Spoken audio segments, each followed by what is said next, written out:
Well, my name is Mike Hayden. You could say I'm a professional business consultant. I help businesses that are in trouble and work with them financially to get them out of trouble and save the business. That's what I do a few days a week, and when I'm not doing that, I'm playing in the garden or four-wheel driving and camping. So. Well, what we're doing here at the moment, currently we travel to Port Macquarie. We have a little farm and we get most of our produce from.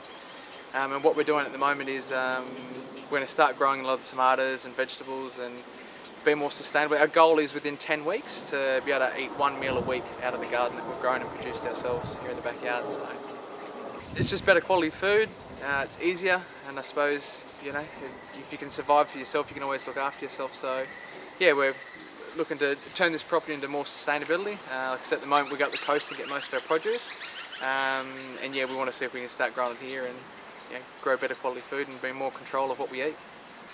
This is basically the first project, the vegetable garden. This here pretty much after about 1 o'clock is in full sun all afternoon, which is great. So this is going to be our main vegetable patch, our main vegetable garden. We've got the aquaponics set up there, we've just started. When you start aquaponics, there's a lot to learn and to understand. So how aquaponics works is down the bottom here. We run silver perch, at the moment there's none in there. So when you first get your aquaponics tank, I started with rainwater. If you start with tap water, there's a lot longer period to sort it out, get all the chlorines and all the chemicals and fluorides and stuff that are put in there. So we actually started off with rainwater and filled this up with rainwater, which makes it a lot easier to get it going. So what happens is you put your water in the bottom, then there's a pump, which we actually run off a solar panel. I'm actually testing a few panels on top of the roof over there, but the pumps all run on solar. You run your fish in the bottom, fish do the business in the bottom and create all your nutrients and your nitrogen and that sort of stuff. And what happens is the pump pumps all the water up through these pipe around the edges, fills up, and it takes about half an hour for that water to run back down through the bottom. And when the water's pumped up through the top, what it's actually doing is filtering the water for the fish, so cleaning all the bad stuff out of the water and all the waste that the fish have created through the clay pellets, and the plants actually use it for nitrogen, and that's where they get their food from. So it's a filtration system for the fish, but also it's a food system for the plants. So it just runs on a timer, all on solar power, which just continues filtering the water. So in 4 weeks we'll run about 20 silver perch in there. So it'll get to a stage where it just pretty much looks after itself, and our job is just to feed the fish. Do you also consume your fish? Are you doing this project in order to... Depends who you ask. But my wife says we're not eating the fish.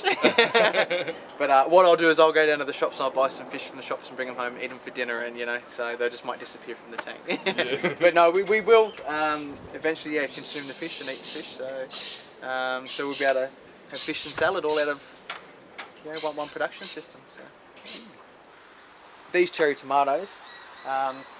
This plant actually here self-seeded itself. We actually didn't put it in. That was actually this is our strawberry plant. All of a sudden one day we started growing tomatoes out of it. And they've been very good. Recently we've been getting about 10 or 12 cherry tomatoes off it sort of every 2 or 3 weeks, which is good. So, but yeah, self-seeded, come out of nowhere and it's grown itself. So yeah, so we run a few tomato plants along here. And most of this is vegetables along this side here, and as we come around this side here, it gets into more herbs. And we've got a few onions here at the moment, just until they get a bit bigger, and we'll move them down the back. But this is all herbs over this way, and we've got some mint and some thyme. So, and we've got our 2 citrus trees in there. This compost bin here, I was on YouTube, searching YouTube on how to make a home tumbling compost bin, and I thought I'd jump on Gumtree. And I actually found this on Gumtree for $15, so very local. Flew down and grabbed it. It was actually kids at a school did it as a project. I picked it up. It was missing the latch, so the latch here is actually a chain off a motorcycle, which I welded on. Split pin, and this U-bolt's actually off a diff of a car, so an old one laying around. So yeah, we only just loaded it up on Friday, so I just got it finished and going. So big tumbler. So pretty simple. If you search YouTube, you can see a million different instructions on way to make these, but I was lucky enough to pick one off Gumtree for $15, pretty much already done, so it saved me the time and effort. So, but we actually run 3 compost bins here, so and also we've got a worm farm just around the back as well. It's pretty simple. just throw everything there and give it a turn every couple of days. So run that there. Looks nice and healthy in there. So great. And here's our worm farm, which just lift it off here. There's our little worms. Oh. They like to disappear when you lift it up, so down the bottom there. So you get to feed. So with the worm farm, pretty much every couple of days, just give it a drink of water, let it sit, and then you come back and just turn the tap on, and you get the tea out of the bottom, and you use the tea on all your fruit and vegetables and that sort of stuff. So for fertiliser. When I said workshops, what I was talking about more in the future with our farm. Yeah, we pretty much want to be able to teach people about permaculture, living on the land, and be able to grow your own stuff. So eventually, it'd be good if we can. My mum's she's a foster carer, and I suppose I see these kids that come through her homes have been taught nothing in life really. When you meet these kids that go through my mum's homes and my mum's house, and I suppose what we'd like to do is be able to have the farm there, and those kids to come over and learn where milk comes from, how to grow fruit and vegetables and look after themselves, and learn those life skills that we all get to learn as kids. And yes, so the irrigation system, it's all gravity fed, so we actually require no pumps to run it. As I said, it runs from the tank up there. I did have a test this morning, but yeah, it's all in and set up, ready to go. You just open the tap on the tank, and we will actually eventually get onto a timer, and just automatically waters the garden. So when we do go travelling, when we have it set up on the 5,000 litre tank, we can just turn it on, leave it go, put the timer on, and we know that our garden's going to get watered continuously, and looked after, so when we're not around, things don't die. And so this is one of our water tanks that only holds 2,500 litres of water. What we're going to be doing is, you can see the pipe up the top. What I do when it rains, that's actually the overflow. I shift this grey bucket over there, catch a bit of excess water, because at the moment, like I said, it only holds 2,500 litres. So I move it over there when it rains to catch a bit more water. So here's our grey water setup. Onion drum, cost me about 12 bucks. There's 5 of us that live here, so we go through a bit of water. We've actually got 2 front loader washing machines in there. Just run the hoses out the window into here. We'll just catch the grey water. And I just went and brought this tap. The tap was about 6 or 7 bucks from Bunnings. Drilled a hole, put it in there, and we run the blue hose all around down the back and into the garden right over on the right side of the property. And pretty much you just open the tap up. That'll run out now. Water the garden down there on a soaker hose. No electricity required, and also you're reusing your grey water and saving your water, so I'm watering your plants rather than using fresh water, if you can call it that, the water out of the taps. Just you're recycling your grey water for your plants. So yeah, so it's a very easy setup. Just to run the hoses from your washing machines out through a window into a bucket and off to a hose. Done. Let's move this.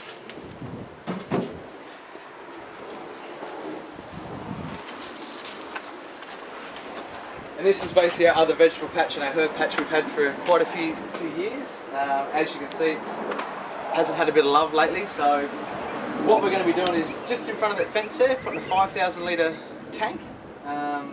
Once I've got the tank there, I'll then move the fence in front of the tank. I'm going to set up on a timer and a drip system, and we can catch this water over here at the moment from the house, which gets wasted. Once we've got a 5,000 litre water tank there, I've just put an irrigation system down the back. We'll have it on a timer, and it'll water this vegetable patch and also the vegetable patch down the back, so which will do it all by itself. So when we're not here and we're travelling on our trips, the vegetable patch and garden's getting watered. So yeah, these are our potato stacks. Potatoes, they love sucking the nutrients out of the ground. So with a stack, what happens is you put the potatoes in the bottom, and as they grow and the roots start coming out, you put more hay around, and you drop more dirt in, more hay, more dirt, and basically grow it all the way up here. And what it's doing is, because you're putting the dirt and the hay and everything in there, the nutrients are coming out all out of here. It's not actually taking it out of your ground. So you can grow potatoes up, and yeah, within about 3 or 4 months, that'll be a basic bag of potatoes in dirt. So that's a potato stack. So this one here is normal potato. The one at the back is actually red potato, and I'll be making another potato stack next week, which was actually going to grow sweet potatoes in it. So. And also, if you see the vegetables, the tomato plants at the front there, I've actually put all the rocks around them. So what that'll do, because we know we've got winter coming up, is create a thermal mass of a day when the sun's shining and it gets hot.